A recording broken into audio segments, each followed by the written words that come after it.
Te kaunihira o Ngaro tōna Rotorua hui. Good morning, councillors and staff and those listening on live stream. Welcome to today's Community and District Development Committee meeting for Wednesday the 11th of October. The meeting has been live streamed. Just a reminder for your phones to be turned off, please. We'll take a break. Hopefully we should finish this meeting reasonably early since we have another session commencing at about 11:30 this morning. I'd like to ask if Councillor O'Brien would like to open the meeting with the karakia. Thank you, Madam Chair. Tū taua mai e runga. Tū taua mai e roto. Tū taua mai I waho. Kia tau ai te Māori tū. Te Māori ora. Ki te katoa. Humie, huie, tākie. Kia ora, Councillor O'Brien. Are there any apologies this morning? Councillor Maxwell.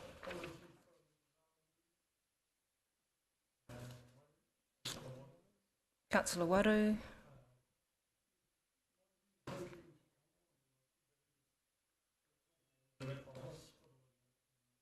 Thank you, Councillor Maxwell. And Morena, Councillor Kiriopa. Morena, Councillor Kiriopa. Can I ask for a mover and a seconder for the apology from Councillor Waru be accepted?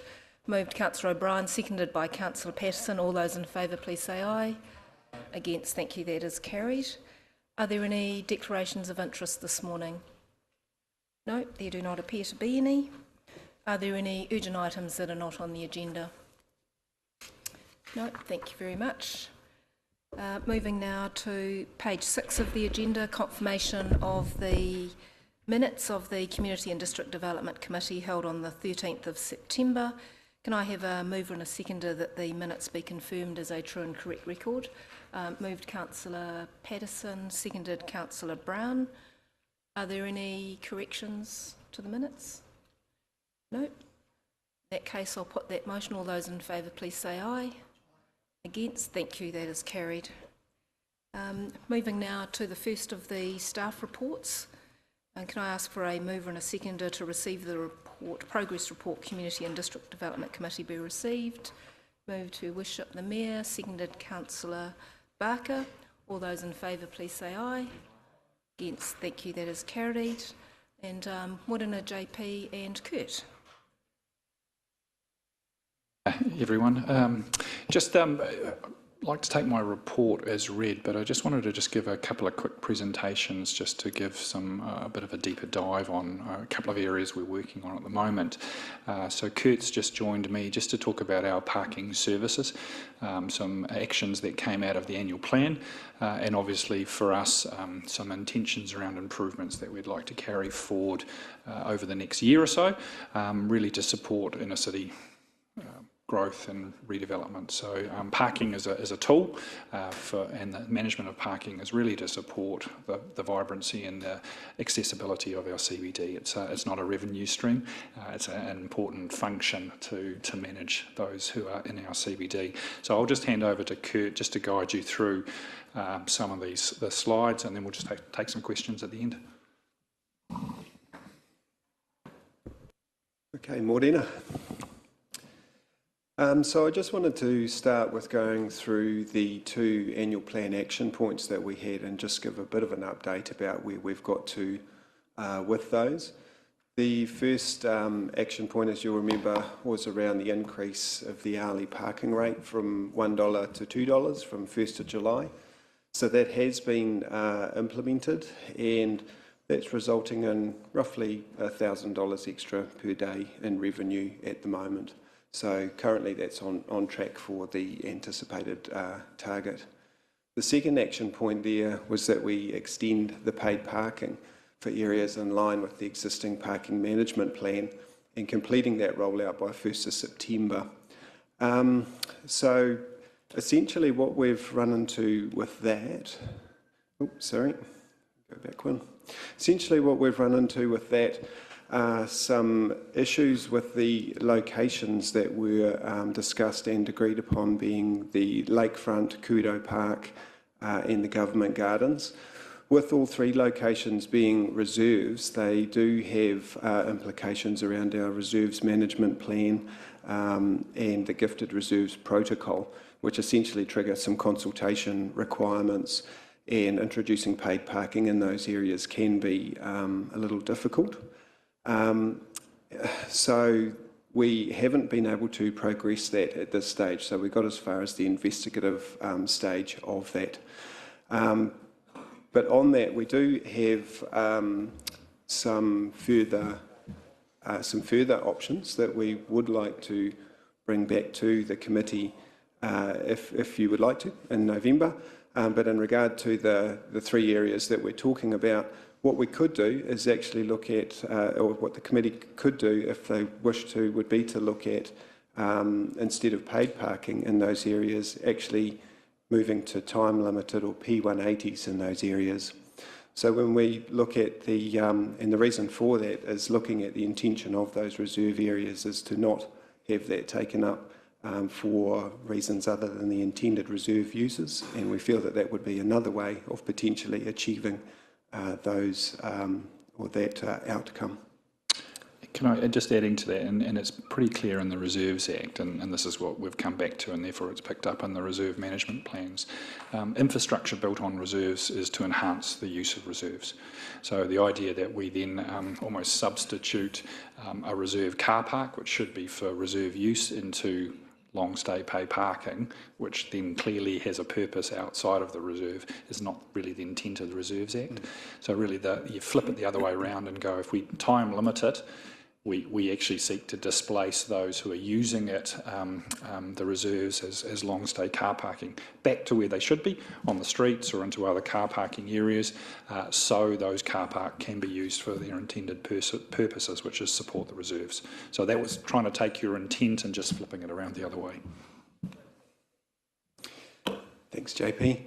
So as I just suggested before, there are some additional considerations. So if the committee wished to, we could bring another report back to the committee in November and outline some other possible changes that are aligned to our parking policy and with also linkages through to our future development strategy as well. And that's just helping to ensure that any parking changes fit in with the bigger picture as a puzzle piece there.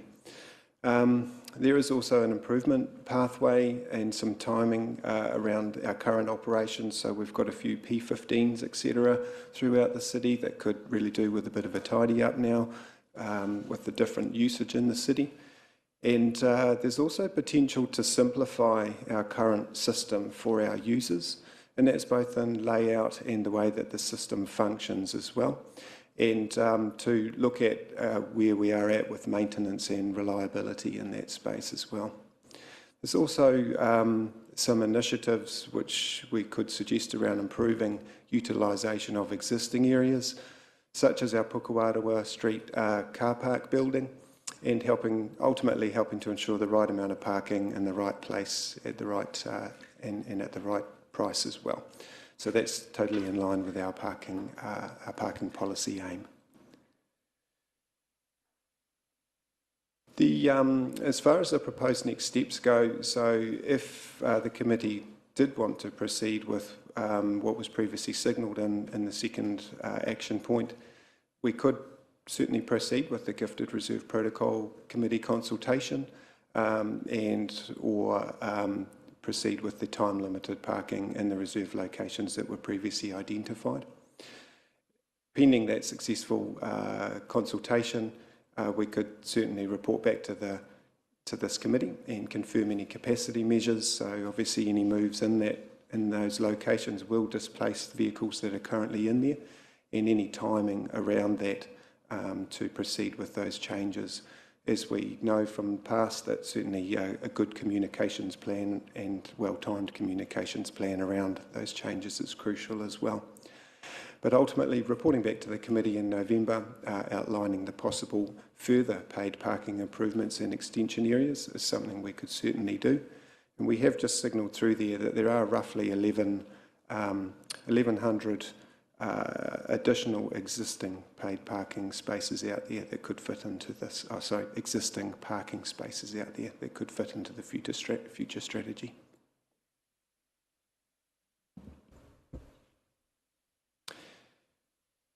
Over to any questions that you may have.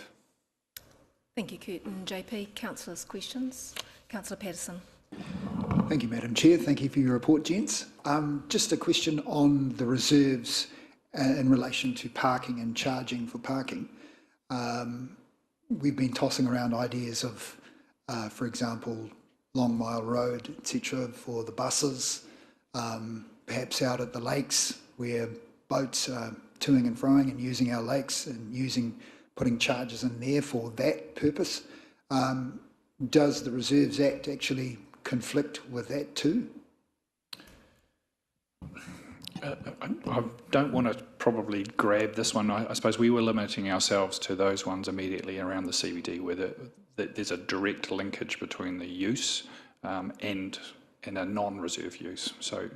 But you have touched on an issue that you'll have to discuss around some of those other areas, that the parking is to enable the use in those reserves and reserve areas. So I think the key for us is to make sure that Rob comes back from his team and through with Stavros and talks to you about the risks, implications and the requirements around those things. So, and it does become a balancing act.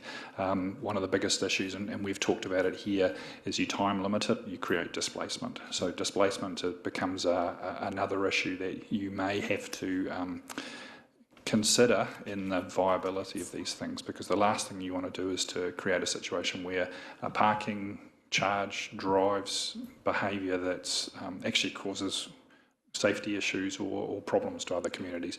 And I would suggest the boat ramps are a classic example. The last thing you want to do is have people parking all over the adjoining roads or in front of neighbours' homes because they won't pay in that space. But I think that's a key discussion you need to have through the infrastructure and environment space with a reserves focus with Rob and Stavros. So with regards to this particular issue with the Government Gardens, Credo Park and the lakefront, the idea is to make sure that people aren't just going to work, parking their car down there because they don't have to pay. Absolutely. Thank you. If I could just add to that, so in supporting that, so our council's parking policy does, and you may already be aware, does have a hierarchy of users, so that does place priority on short-term shoppers, etc., well ahead of commuters, but we still need to, of course, provide suitable capacity for commuters as well. I think the other part of this too, and it goes to the implementation of the parking charge change that came through in July as well, is just monitoring the implications. Obviously, every sort of change in pricing or closing off an area has a potential implication somewhere else. So it also gives us the chance, as we sort of take a planned approach, we actually are also checking the implications and the behaviour changes. We think there's a really neat opportunity for this discussion around reserves to make sure reserves get their focus and are protected for that focus. The displacement then reminds people of the available areas very close. The Whakatau block is all free parking. We have an inner city parking building that is underutilised, and we need to promote that effectively as through these steps as well. So whilst we change the rules, it's that communications plan about what are the alternatives. If you still want to park for free, here's the places to go to, or if you want to park further into the city, here's some available spaces which are there. Your Worship. Thank you. I'd certainly support taking a bit more consideration into the options before making a decision. So I'm happy to support as the proposed next step at coming back to the November meeting, because I do think we just need to be very careful of any unintended consequences with this one, as well as spending adequate time to engage and consult with those who do use the car parks, because it will be a fine balance between the convenience of those who are working, while, as you mentioned, ensuring that there's adequate parking for those visitors or locals wishing to use this space. Because I do just have a question around, in particular, the Government Gardens. Some of these current parking spaces will be quite hard to monitor or enforce. I suppose if I park the way that cars park in the inner city, it's easy to read the number plate. That wouldn't be the case in other locations. So I'd also want to understand what would be the cost of enforcing that as well, because we could put in the fees for parking and then just spend even more hiring someone to monitor and enforce that as well if there's additional resource needed. So just a quick question around that. Has that been taken in consideration, or will that come back at a later stage?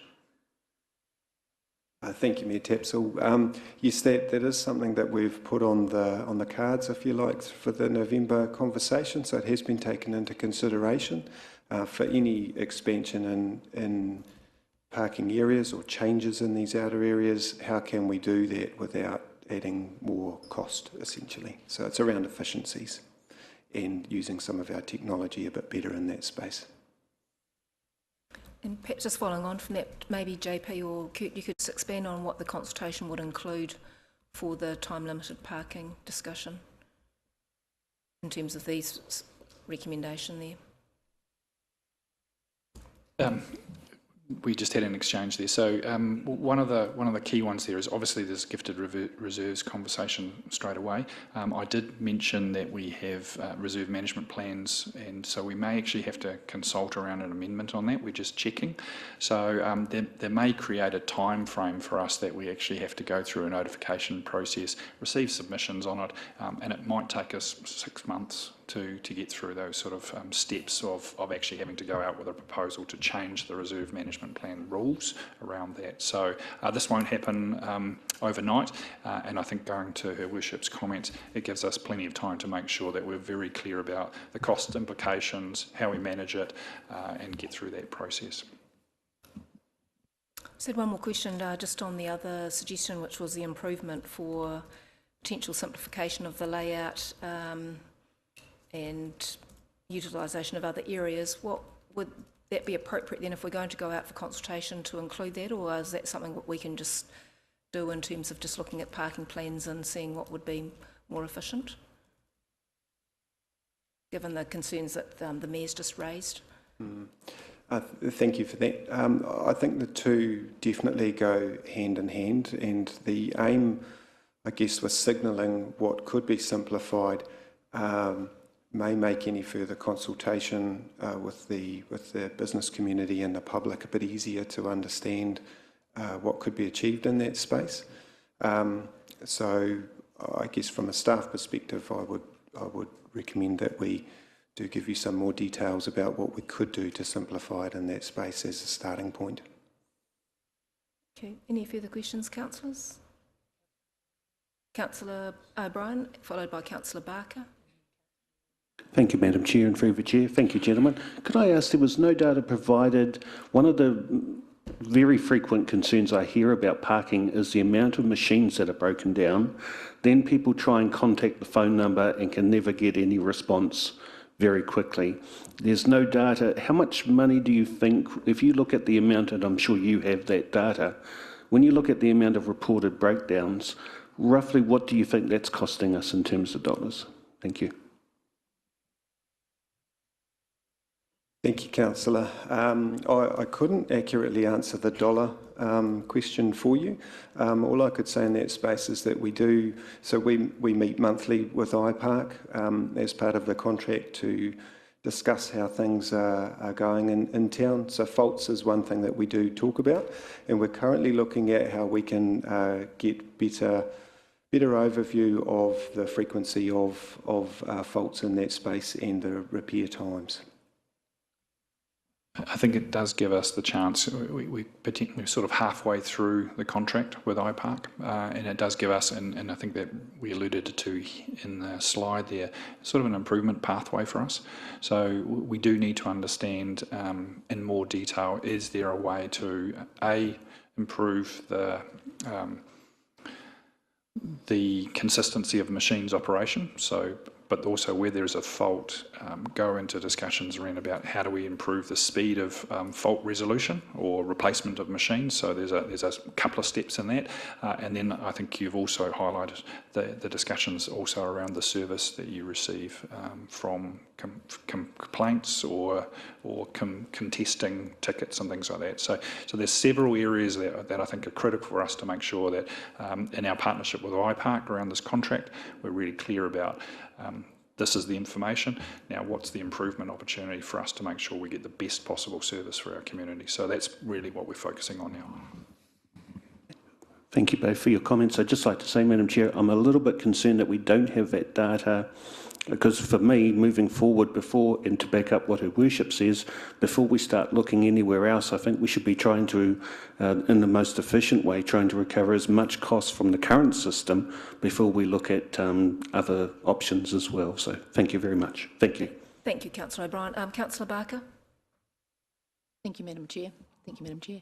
I echo the comments made earlier and the, perhaps the unintended consequences that may happen from this action, but also consequent to that, perhaps looking at the Pukuatua Street car park and the costs of that, and also maybe the safety factors around using that particular car park, are some of the concerns that have been raised with me around Central Business District business owners and workers. So if that could be looked into, perhaps that would be helpful as part of this process.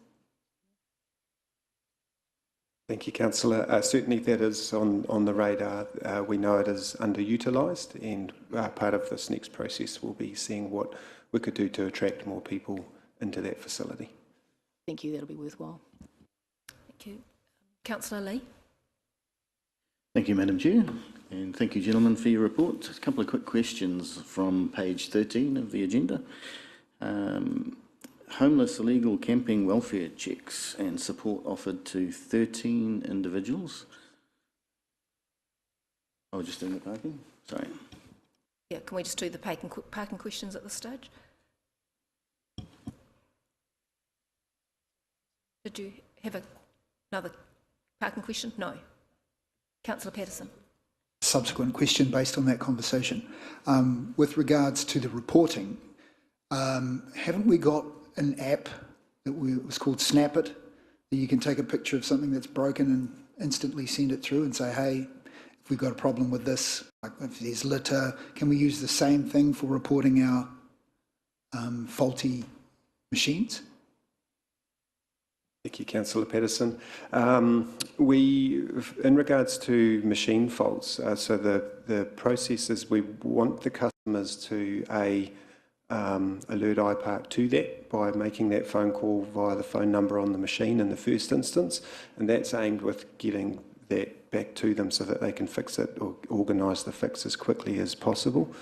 I know the machines do report back certain faults automatically, but some things will be picked up by customers from time to time.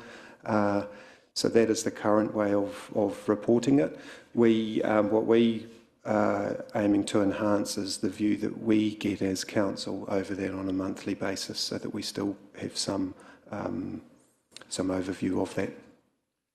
And probably just, it carries on from Councillor O'Brien's comments. I think some of those critical service-related experiences that our community has are some of the information that we need to bring into our monthly reports, so you get some visibility on the experience our community is actually having out there with the service we've got. So whilst we've got infringements and values and information in here, the experience piece of responding to the helpline around infringements and also the maintenance and the maintenance of those machines is also critical information you should have.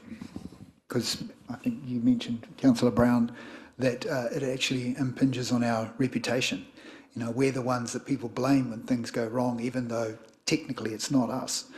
It's the people we've contracted out to. So it would be, from a personal experience point of view, if someone felt like that they were reporting it and saying, hey, you know, this isn't right, then they might feel a bit better about it. But if they're frustrated because they can't get through on the phone, you know, just a simpler reporting method might be a good thing. Thank you. Thank you, Councillor Patterson. Don't appear to be any further questions. JP, I'm just looking at that recommendation there, and given what we've just discussed about the other parking options being looked at and the potential to consult with other members of the community, not just the users of the reserves, do you see that we would just simply deal with this consultation and then do a separate piece of consultation if we needed to around the business community and utilisation of other car parks around town and on the fringes, or should we now wrap this all into one combined consultation so that we're just going out with one piece of work with Councillor, I think at this point, because we'll go to gifted reserves first, so what we're seeking with this subsequent recommendation is to address the one you took out of your annual plan, which had that specific piece. When we come back with the potential improvement plan piece, we'll bring the two pieces together, because I think you're absolutely right. It's really important that we deal with the reserve stuff and any other improvements together. The first step for us was to address what had come from the annual plan, so hence the recommendation specific just to that, and it starts us off with that first conversation with Gifted Reserves Protocol Committee. Then we'll bring in the rest of the proposed improvements at the November meeting discussion, and we'll bring the two parts together for wider communications with the community. So I don't think you necessarily need to bring it in now. Okay, thank you. Just so we can bring the parking discussion to a close then, I see that there's a recommendation up there which is not actually, I don't think in the papers, in the original papers. So we're seeking a mover and a seconder effectively for that motion then, that the committee agree that the council begins consultation to extend the time-limited parking P180 to the Kuradao, Lakefront and Queens Drive Government Garden Reserves. Can I ask a question of clarity before that? Yes. Thank you. I think with my questions previously about just wanting to double check the unintended consequences, I just want a little bit more information to guarantee that there is another location that all of the people who go there to park for the duration of their day of work have somewhere else to park nearby, and also around how it's enforced. Like, will that mean we now have, instead of the digital means of the iPark with the camera, we will have to send someone all the way up and down Government Gardens, Quedo Park and the lakefront to enforce that? Sorry, I misunderstood the conversation before. I thought that part will come to us later. Thank you. So, yeah, the enforcement side of it is something that we are still just confirming exactly how that would work, but there is capacity in surrounding areas. I guess that just feeds into the next piece of work around, do we need to, that second piece, would those areas need further adjustment to make them more suitable in the long term once the people had been displaced into them? But there is capacity at the moment in those areas or around those areas. I think, are you signalling that this is just the start of this piece of work? We'll do this piece of work and then we've got the other pieces that all build together, and we'll come back in November and then you'll have some answers hopefully around some of the concerns that the Mayor has raised. Are there any other questions of clarification before I then seek a mover and a seconder for that then? No? Can I ask for a mover then for the motion that is now up on the screen there? That we begin that consultation around those limited time reserves, time-limited parking on those reserves. Moved Councillor Wang, seconded Councillor Patterson. Discussion then in relation to the motion. Councillor Wang, as you are the mover, do you want to? Any further comments? No? Okay. Oh. You wish? Thank you. Just a comment. This is just one example, but I think there is a broader discussion that also needs to be had with the community who frequently ask us for free parking in the community on what all of the options are and the cost. So parking is a user pays experience, although in this case it would be free for a limited time. The fees that do come from it help us to reinvest in ensuring that our inner city, our footpaths as an example, are adequate and fit for purpose. So perhaps when it comes back at a later stage, it would be good to understand just truly what all of the options are and just how much revenue we expect to get from parking and how much that would cost in an additional rates rise if we were to remove the user pays experience, open up more free parking, but then of course it has to be paid out of somewhere. So what the potential rates increase could be as well. I think that would help the community understand that this is not necessarily an isolated incident. This is just how we, as stewards of our assets, are ensuring that they're being used appropriately and that our community is serviced in a way that's suitable to them. Thank you, Worship. No further comments, Councillor Wing? Thank you, Madam Chair. Just a quick one. I think it's also important, I agree with the previous comments as well, around the unintended consequences and the need to provide a separate space for those who do work in the inner city to have the, parking security as well. I think it's also important that we have that discussion on whether or not it's already happened with some of the other entities like Pukeroa Whata, around the mall and some of the other centres around the free parking as well, and I guess their enforcement of their parking spaces to ensure that those spaces aren't being utilised as overflow parking spaces as well. But I do think this is the time for us to look at doing things a little bit differently, and I think something like this will trigger the conversations around some of the other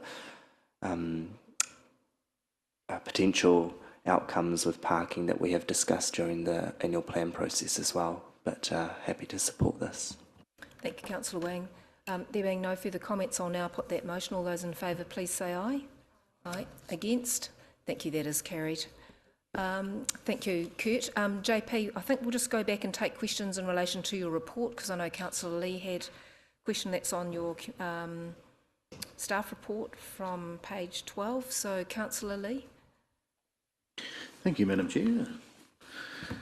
So, yes, it says here, homeless illegal camping welfare checks and support offered to 13 times, including one recidivist individual. Do I understand correctly that this means that there are people who are choosing to be homeless? Yes. I just asked Mihi, who looks after the community safety team more specifically, and obviously the parking, just to come back. I gave her a wave, and I think she assumed it was a wave goodbye as opposed to a wave, can you come up and answer the questions? So she gets the feedback obviously from her Guardians team, who do approach anyone they find. They try and put them in contact with groups that should support them and support them towards housing. But there is people who are choosing to remain in that housing or non-housed state, and that's one of the challenges. So maybe I just repeat that. So the question was just around, have we got people who are choosing to stay homeless when approached by our guardians to give them support? Morena Mihi. Morena. Yes, there are people that are choosing to be homeless out there. The reasons behind this is that if are placed into contracted emergency housing, for example, they have to abide by rules there, and some of them just simply don't want to abide by rules, so they would prefer the alternative, which is freedom, no rules. Yeah. Thank you. So the logical question then is, how do we look after our spaces? So the Guardians working with the police continue to trespass people out of certain areas where they're choosing to live, in particular the reserves and some of the reserve areas. So there is a case of attempting then to move people into other places so they're not impinging on others' enjoyment of some of our community spaces. Okay, so we're not going to eliminate our homeless problem, and just noting there, that was 100% of the people approached who were refusing assistance. Quite extraordinary, I thought. 13 out of 13. Second question pertains to, it says here, as a result of recent serious assaults of young persons. I took the opportunity to view the video. I guess words have meanings, and a serious assault, I don't know, in my mind it conjures up grievous bodily harm or something like that. It was an assault. And certainly the photos that were splashed around in the media looked a little dramatic. Point of order, Madam Chair. Yes, Thank you. Just a concern I have, with all due respect to my learned councillor, just if these are before the courts, I just our wording on this, maybe I just have a concern that maybe we could just move on to the actual question as opposed to the framework around it. Thank you. yeah, thank you, Councillor O'Brien. Is there a question there that you have, Councillor Lee, for Mihi or JP? Yes, there is.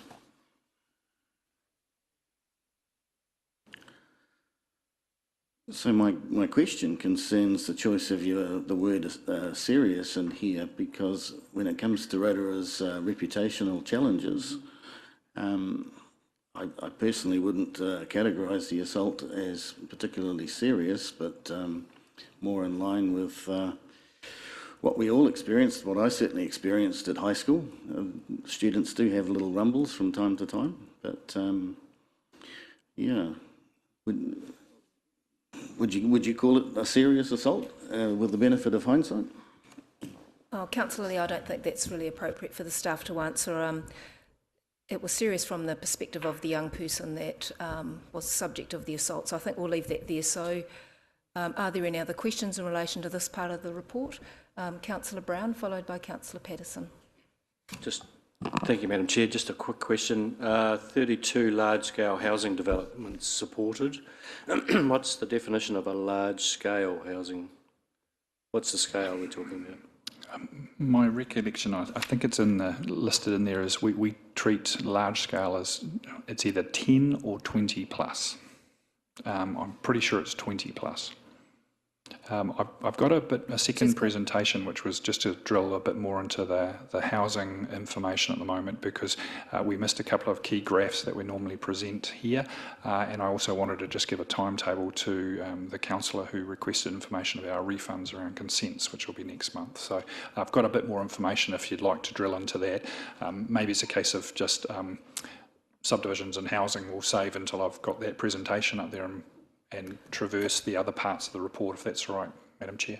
Yes, thank you. Thanks, JP. Councillor Patterson, a question relating to the report or to the housing part? No, I've got some for the housing, but I'll save that for later. So just, I noticed the CCTV said we're short of operators. How short are we? Councillors, you'll remember we put up a report around our safety plan, and we were moving from 4 to 7 was the decision that you supported us with. So that gives us that extended coverage. So we're now recruiting, so we're still sitting there with 4. So that's our limitations. 4, when we get 7, right, we will have a much more effective rostering and coverage. Okay, so that's a work in progress. Cool. No, all the rest are relating to housing, so I'll leave that out. Thank you. Okay, thank you, councillors. There don't appear to be any other further questions in relation to that. Oh, Councillor O'Brien. Thank you, Madam Chair. And could I just ask very quickly, graffiti in the CBD, could I ask, is that specifically public land, or does that also include private land in your costs? Is there as well? Thank you. Public costs. Yeah, public. Thank you. Thank you, Mihi. JP, will revert now to your housing presentation. Thank you. So, councillors, I enjoy my graphs, so indulge me. I'll just take you through a couple of the sort of the metrics that obviously we start measuring and are really important for us just to try and understand what's happening out there in the development community, what's coming through as potential developments, and ultimately what we're seeing going through as developed lots, consented lots, or ultimately and most importantly into homes. So one of my staff members, Simon Bell, gave you this presentation, which really talked about his development support function, which was really at the front of our extended continuum, where he's out talking to landowners, talking to developers, talking to iwi trusts about their aspirations for development, and providing some guidance and support for them to start looking at what could potentially be done, and also putting, in the case particularly of iwi development, in contact with potential funders and supporters of investments into feasibility work or into development. So Te Puna Kōkiri, as well as Ministry of Housing and Urban Development. So a lot of work up front, and that's one of the key graphs I'll show you next. The other key metrics for us is once you start formally starting a process of doing a subdivision or entering into a consenting discussion, we get through a number of steps within our consenting team to the production of lots, so residential lots. So that's another metric that we follow, which is really important. So if someone's gone to the investment of getting a subdivision in place and identified that there'll be 50 sections created, for us that's starting to say at some point in the near future there will be development and homes will appear on those sites. So that helps us get an understanding of that pipeline. The timing between a subdivision consent and an actual house can vary significantly. So there's quite a large lead-in time. For a while there, we had a number of consented lots that were aged well over 10 years. So a number of consented areas were being done, and it was at least 10 years that actually someone would get in there with a digger and start trying to do that subdivision and setting up that lot. That time has started to come down, but it's still an unknown factor for us, but it does feed into the pipeline discussion. The next piece, which importantly starts getting us towards a house, is a building consent. So generally when someone has committed to submitting a building consent, they've got an architect, they've got a plan, they've got a view of some builders in mind, and they've submitted their building consent. And at that point, we really do get more certainty that there is a home coming within the next sort of 12 to 24 months, maybe 3 years. And then finally, the last bit, which is the CCC, Code of Compliance, which is the last inspection on a home, so a finished home. So you can see there that we start with potential out the front, a number of people thinking about development, going through to a subdivisions or land use consents. Again, the confidence improves through to building consents, a lot more confident, almost certain, and then ultimately out the back of that is a finished home. So those are the kind of the metrics that we try and measure through. So in the report obviously is this diagram, which really talks to some of those discussions we're having with a significant number of landowners who are considering development, and talking to them about, are you still planning on it? Are you still investigating? So this is back in the Simon Bell space where they're still talking about it. So the twinkle in the eye of a house at the end of the process. So this is right back at that early stage. So again, really important for us to understand this, and certainly Stavros and his infrastructure team are very interested to know who is starting to lean forward to say, we may go on our subdivision, so he can start phasing some of his infrastructure investment. So this is probably the most important one for me around those lots created. So they've got through to a subdivision, so they've got a subdivision consent. You can see there we've just now, because we've been accumulating some good data over the last few years, is starting to show how those are accumulating over time. So we've had a very significant surge at this stage. So we've got 3 subdivisions which have been consented in the last sort of month and a half, which puts on about 150, 180 properties. So that's the consented lots. So no works are physically started, but those subdivisions are going through. So that's a really healthy state for us. We'll be interested to see what that now looks like across the full year from that conversion from those thinking about it through to consented lots. But there is a number that are at that pre-application stage. So good trends for us at the moment to see, hopefully, as we start seeing interest rates come down, costs stabilising and confidence coming back, that these will be converted into lots reasonably quickly and hopefully homes within the subsequent sort of 5 years. The other one is the building consents. So again, 3 years worth of data there. You can see the numbers have stayed pretty consistently across the 3 years. This year we've started with the blue lines. I'm going to see if I can do the Well, yeah, down here. So there's our first July, August and September numbers. So tracking pretty consistently with the last 3 years around building consents issued. So whilst we had a picture in your report which looked at the 12 months looking backwards for house builds, we've now updated this to the 12 months looking back from September. So we're just going to try and get more in a mode, probably bring this to you quarterly, and probably at the same time bring you that information about how quickly we're processing consents and how many refunds we're doing. So what this does show is that when you look back over time, we're starting to see that real change from what had been sort of a decade of quite low house builds. I think HUD reported at something like 2003 to 2013, something like 115 homes per annum built across that period, about 1,000 homes. So you can see there that we've slowly started to see the subdivisions convert into building ambitions, and we're starting to see more coming through. So that's a really positive change of the finished constructed dwellings.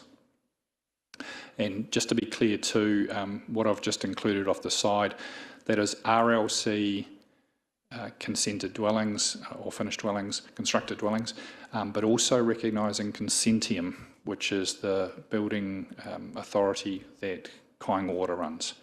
So you can see there for the September 2023 figures, 95 of that 415 were processed through Kāinga Water's BCA, not ours. And shame about the colours here. So really, this is also that fuller pipeline. So one of the issues here is also to see what I keep saying is the bow wave starting to come through. So, you know, as I've talked about, the initial work that Simon does, talking to developers, understanding what their aspirations are, we see that converted into subdivisions. Now, some of those take time to roll through, but then into the consenting space, we're starting to see, recognising the time change here between when someone puts a consent in. So I think the bottom one starts going processing, the 185 on the furthest right of the diagram is those that are currently, building consents currently being processed. And then building consents which have been issued is the number above it, 200. And then where inspections, so building consent issued, so now they're making sure they're checking in with their builder about when they can start works because they've got their building consent. Well, that's certainly the hope. So that then becomes a year or 2 year time frame for when they can fit it in with the builder for the construction. And then the 280, which is the number above that, is the inspections underway. So we've done more than the first inspection. So the building consent team are going out on site. They might have seen the slab poured, so they're starting to do that inspection process through. So there's 280 homes which are currently in that space at the moment. So that gives us our 690, which is the kind of that pipeline or bow wave that is starting to come through. So whilst we're tracking these other things, this is the sort of the aggregate of the potential homes that we're seeing rolling through the district. And then probably just to confound you, and I won't spend too much time on this, the team just put in some diagrams into the report which just talks about busyness across the different types. So again, usefulness to you, as you can see, it fluctuates month to month, depends on who's put in an application. So those are really just the busyness indicators of the team coping with what comes through the door. There's no particular rhyme or reason when it comes through a particular door, and just leads to, so those are the consents. And as we've talked about before, our resourcing is static and under what the complement should be.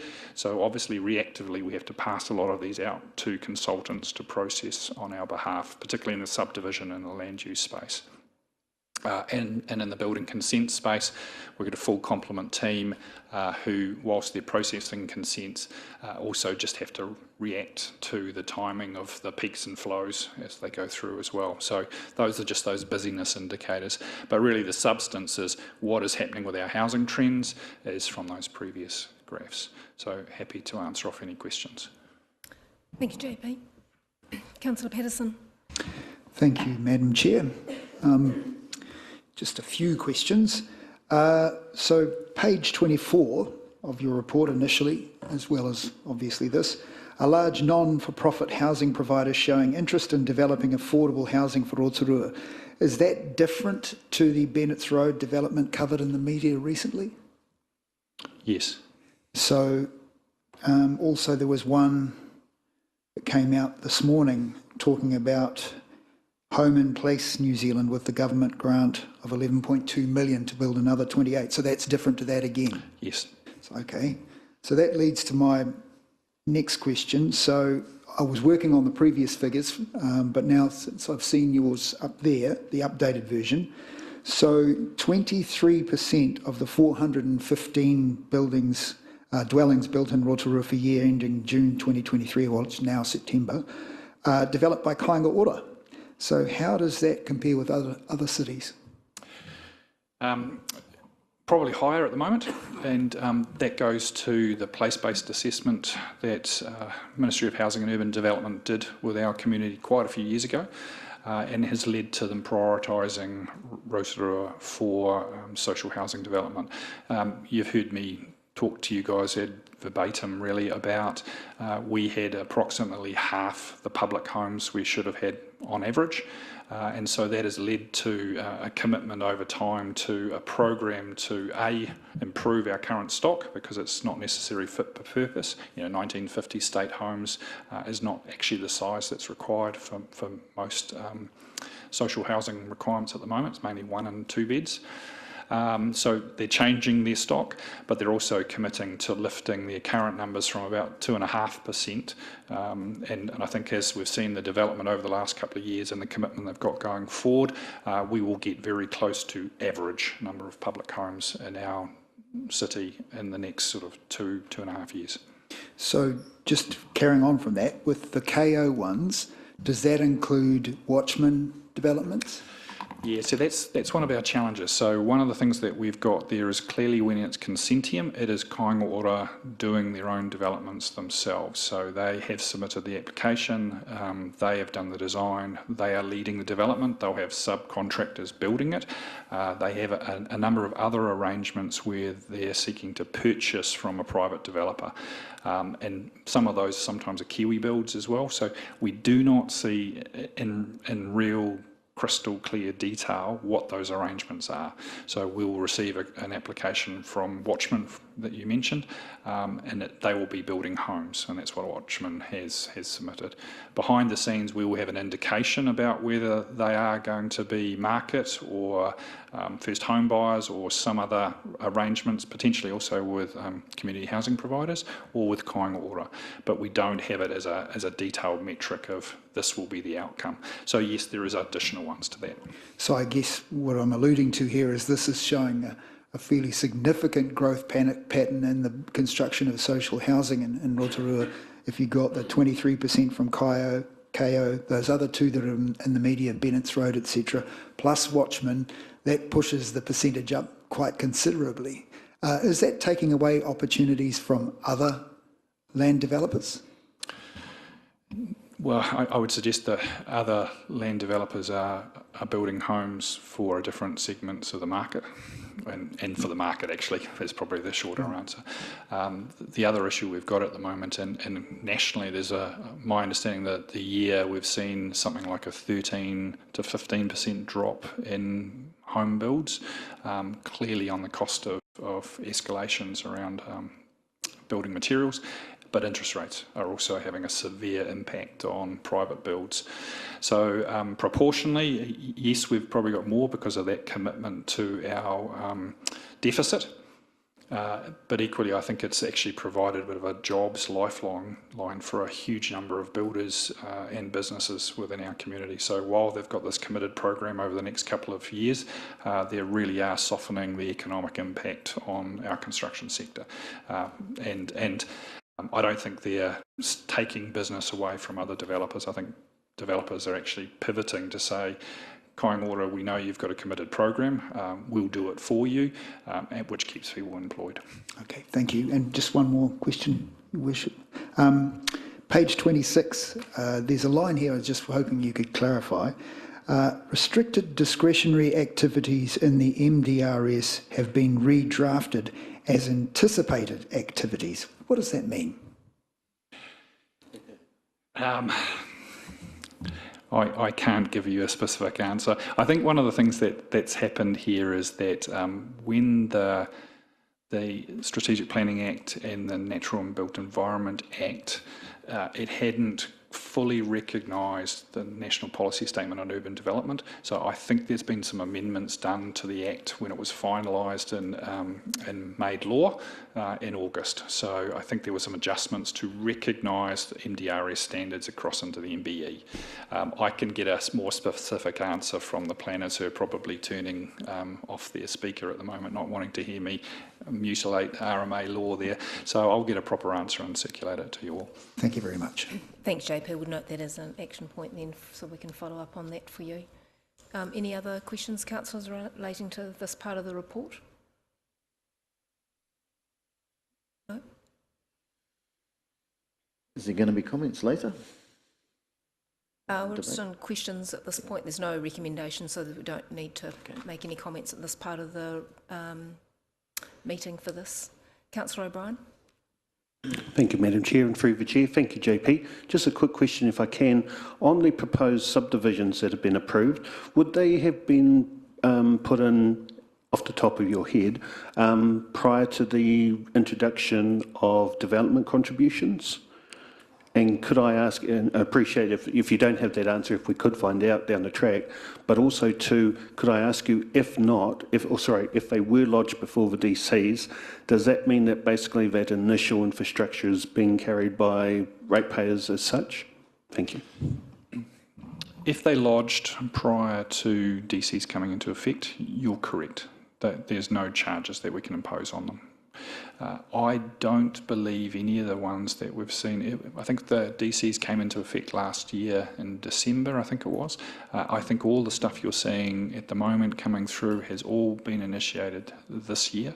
I cannot think of any subdivisions that had commenced prior to, I think, December 1st, 2022, which would have put them in the previous regime. So everyone in these subdivision figures that you're starting to see now should be contributing DCs. Thank you. No further questions, councillors. Then thank you, JP, for your report. We're now going to move on to the progress report for corporate services. So that's at page 30 on your agenda, councillors. I'd like to ask for a mover and a seconder to receive the progress report for corporate services. Move to worship, seconded Councillor Barker. All those in favour, please say aye. Against, thank you, carried. Welcome to Thomas and to Stuart. And, thank you, Madam Chair. We won't have a presentation, and Stuart is, obviously this area is quite new to my group, so I've asked Stuart to join me with regards to answering any questions that you may have. Just to give a little bit of an update on some of the pieces of work that we are doing. As you may be aware, we're just doing a little bit of an operational review of our events delivery strategy and our events and venues, and in particular about alignment of those activities towards our outcomes with a view of improving operational performance. And we hope to have those reviews completed shortly with some recommendations around how to progress forward, either before Christmas or after Christmas, depending on how we progress those reviews. In addition to that, Stuart is working with JP's team around the CBD, around the night market, and looking at obviously around how the night market fits within the CBD activations and whether there are any efficiencies or improvements that the night market may have. And he's happy to answer any questions that you may have around the night market. I think there were some councillors previously that had some queries around costs, number of attendees, and some of the challenges that we faced. So with that, I'm happy to answer any questions that you may have. thank you, Thomas. Any questions, councillors? Councillor Maxwell.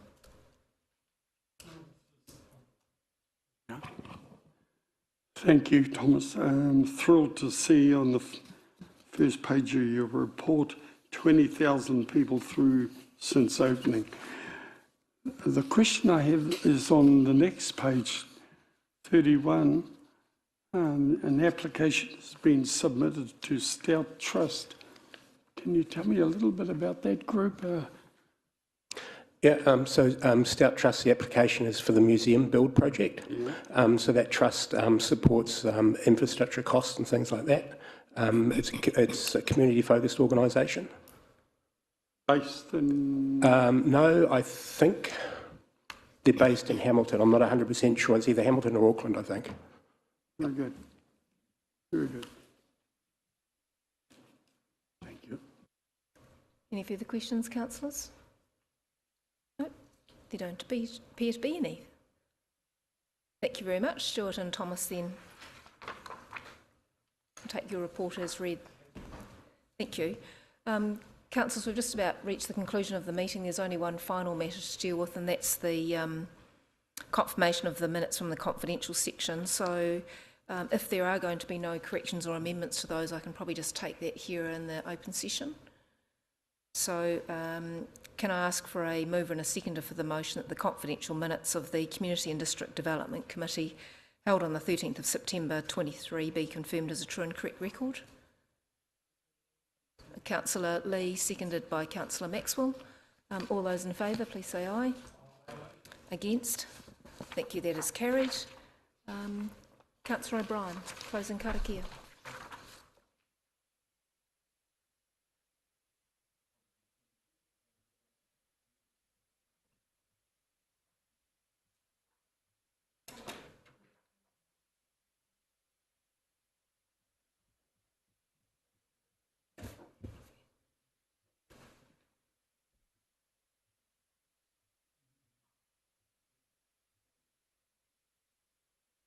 Thank you, Madam Chair, and apologies for that slight technical hiccup on my part. As I did the opening in Te Reo Māori, I'll be doing the closing in English. Restrictions are moved aside, so the pathway is clear. To return to everyday activities, allied, enriched, unified and blessed. Thank you. Thank you, Councillor O'Brien. I declare the meeting closed. Thank you, councillors. We do have a session starting. I'll just wait for the live stream.